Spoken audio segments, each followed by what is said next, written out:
Hello दोस्तों, welcome to our channel NEET prep. और आज के इस वीडियो से हम स्टार्ट कर रहे हैं बड़ा ही चुट्टू सा प्यारा सा बड़ा इजी चैप्टर जिसका नाम है लिविंग वर्ल्ड। तो आज से ऑफिशियली शुरू होती है हमारी क्लास 11 की बायोलॉजी। तो देखिए स्टार्ट करते हैं। सबसे पहली बात, जो भी चैप्टर हम पढ़ेंगे सबसे पहले ये जानेंगे कि उस चैप्टर की इम्पोर्टेंस क्या है हमारी लाइफ में। और हमारी लाइफ में इम्पोर्टेंस का मतलब कि हमारी लाइफ है नीट के एग्ज़ाम और उसमें उसकी इम्पोर्टेंस क्या है। तो उसमें इसकी इम्पोर्टेंस है कि यहाँ से एक क्वेश्चन आता है, नहीं भी आता लेकिन एक क्वेश्चन ऐसे मान लो कि अगर आएगा तो एक ही आएगा, दो तीन ज़्यादा तो नहीं आते, इसमें से एक क्वेश्चन आता है, ऐसा देखा गया है। सो चैप्टर को स्टार्ट करते हैं। सबसे पहले इसमें यूनिट के स्टार्टिंग में एक अर्नस्ट मेयर नाम के साइंटिस्ट के बारे में बताया, बड़ा इंपॉर्टेंट है ये। एग्जामिनर के ऐसे मान लो फेवरेट साइंटिस्ट हैं। यहाँ से जब भी क्वेश्चन आता है ना तो यहाँ से बहुत बार पहले भी आया हुआ है और आ सकता है आगे भी। तो चलिए इसके बारे में कुछ पढ़ लेते हैं, इनके बारे में कुछ पढ़ लेते हैं। अर्नस्ट मेयर, जो ये अर्नस्ट मेयर है, इनको ये इवोल्यूशनरी बायोलॉजिस्ट है, यानी इवोल्यूशन की स्टडी करते थे, ये इवोल्यूशनरी बायोलॉजिस्ट थे। और इनको डार्विन ऑफ 20th सेंचुरी भी बोला जाता है। बोलो बच्चों क्या बोला जाता है इनको? Darwin of 20th century. क्यों सर 20th सेंचुरी का डार्विन क्यों? पहली बात, 20th सेंचुरी में ये थे, पैदा हुए थे, काम किया था 20th सेंचुरी में, इसलिए 20th सेंचुरी है। और डार्विन क्यों? क्योंकि डार्विन ने, आपको पता है ना, इवोल्यूशन के अंदर बहुत बड़ा अपना योग और दान दिया है डार्विन ने। उन्होंने बड़ी सारी खोजें की हैं जो हम क्लास 12 का जो चैप्टर है ना इवोल्यूशन, उसके अंदर डिटेल में पढ़ेंगे। बहुत बड़े साइंटिस्ट हैं डार्विन, जिन्होंने स्पीशीज़ के बारे में बहुत कुछ बताया है, स्पीशीज़ की डिस्कवरी में अपना बहुत बड़ा रोल दिया है। तो इनको है ना डार्विन ऑफ 20th सेंचुरी इसलिए बोला जाता है क्योंकि उन्होंने उनसे रिलेटेड ही काम किया। उनके आसपास 20th सेंचुरी में इन्होंने ओरिजिन ऑफ स्पीशीज डाइवर्सिटी पे काम किया। जैसा कि तुम्हें सुनने को मिलेगा कि डार्विन ने एक बुक लिखी थी ओरिजिन ऑफ स्पीशीज नाम से, ठीक है। तो इन्होंने क्या काम किया? Origin of species diversity. तो मतलब ऐसे मिलता जुलता काम है, इसलिए बोल दिया डार्विन ऑफ 20th सेंचुरी, है ना। और उसके बाद में अर्नस्ट मेयर ने एक बड़ी इंपॉर्टेंट टर्मिनोलॉजी दी, या फिर मैं बोल सकता हूँ बड़ी प्यारी चीज़ इन्होंने बताई, जिसको बोलते हैं बायोलॉजिकल स्पीशीज़। तो इन्होंने एक्सप्लेन किया कि बायोलॉजिकल स्पीशीज़ क्या होती हैं। तो बायोलॉजिकल स्पीशीज़ क्या होती हैं? सबसे पहली बात, स्पीशीज़ क्या होती हैं?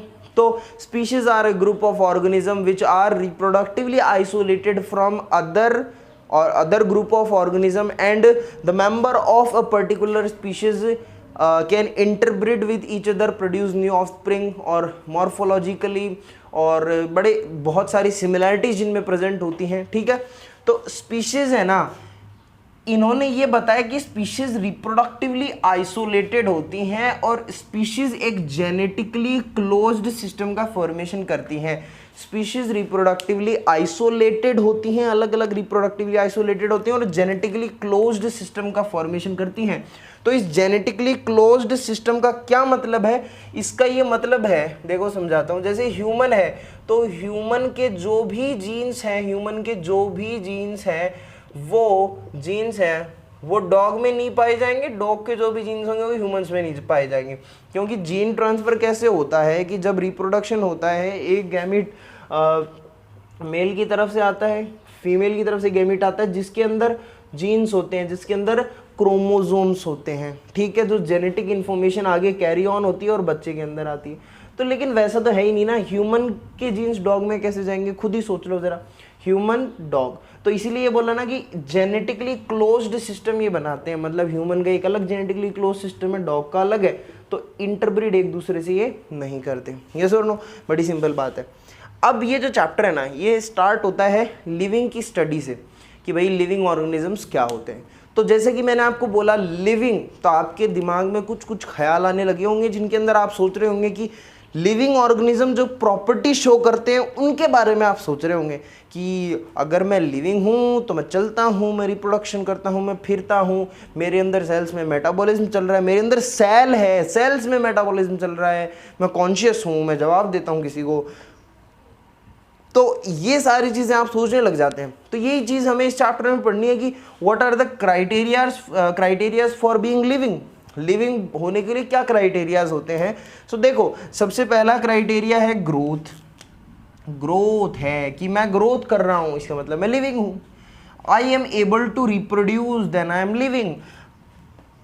Metabolism is going on inside my cells, then I can be a living. Conscious हूं मैं अपने आसपास की एक्टिविटीज के लिए। गर्मी होती है तो मैं एसी में चला जाता हूँ, कूलर में चला जाता हूँ, पंखा ऑन कर लेता हूँ, मैं हवा में जाने की कोशिश करता हूँ, मुझे फील होता है, मैं रिस्पॉन्ड करता हूँ। कोई मुझे बोलता है वे, तो मैं जवाब देता हूँ क्या, तो ये मैं कॉन्शियस हूँ। तो ये सारी प्रॉपर्टीज हैं लिविंग की, जिनको हमें इस चैप्टर में डिटेल से पढ़ना है। तो जो नेक्स्ट वीडियो होगा वहां से हम पूरी अच्छे से स्टार्टिंग करेंगे और जो ग्रोथ होगा इसको डिटेल से पढ़ेंगे। तो मिलते हैं नेक्स्ट वीडियो में, till then take care, bye bye.